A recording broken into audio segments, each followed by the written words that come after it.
తమిళనాడులోని కాంచీపురంలో ఉన్న ఏకాంబరేశ్వర ఆలయం శివునికి అంకితం చేయబడిన అత్యంత పురాతనమైన మరియు అతిపెద్ద దేవాలయాల్లో ఒకటి. ఆలయ ప్రాముఖ్యత: ఈ ఆలయ పంచభూత క్షేత్రాల్లో ఒకటైన పృథ్వీలింగాన్ని భూమిగా సూచిస్తుంది.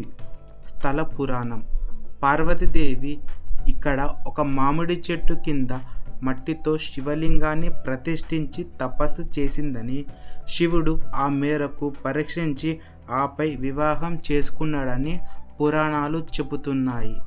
ఏకాంబరేశ్వరం అంటే ఏకం అంటే మామిడి, అంబర అంటే ఆకాశం లేదా వస్త్రం, ఒక మామిడి చెట్టు కింద వెలిసిన స్వామి అని దీని అర్థం.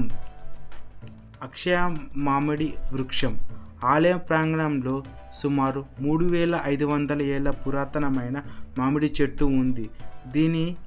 దీనికి ఉన్న 4 కొమ్మలు 4 వేదాలు ప్రతిరూపమని, ఇవి 4 రకాల రుచులు గల పండ్లను కాస్తాయని భక్తుల నమ్మకం. రాజగోపురం: ఈ ఆలయ ప్రధాన గోపురం ఎత్తు సుమారు 190 అడుగులు ఉంటుంది. ఇది భారతదేశంలో ఎత్తైన గోపురాల్లో ఒకటి. వేయిస్తంభాల మండపం: ఆలయ లోపల అద్భుతమైన శిల్పకళతో కూడి 1000 స్తంభాల మండపం మరియు 1008 శివలింగాలు ప్రతిష్ఠించబడిన ప్రాకారం ఉన్నాయి. ఈ ఆలయాన్ని మొదటగా 6వ శతాబ్దంలో పల్లవ రాజులు నిర్మించారు.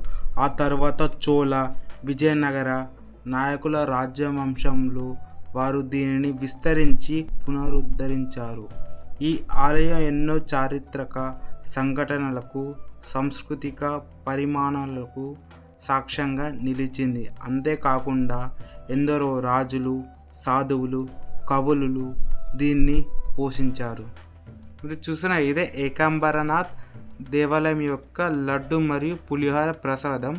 ఇది గోపురం ఎదురుగానే ఉంటుంది, ఒక చెట్టు కింద. నా దర్శనం చాలా అంటే చాలా బాగా జరిగింది. ఏదో తెలియని ప్రశాంతత. ఇప్పుడు చూస్తున్న టెంపుల్ ఒకప్పుడు 3 years బ్యాక్ ఇలా ఉండేదే కాదు, చాలా అంటే చాలా మార్పులు చేశారు.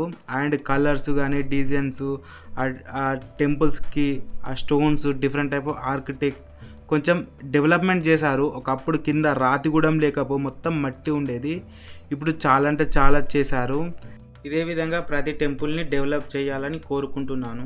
వీడియో నచ్చినందుకు తప్పకుండా లైక్ చేయండి, షేర్ అండి and subscribe to Manikanta blog. ఇది పృథ్వీలింగం, పంచభూత లింగాల్లో పృథ్వీలింగం.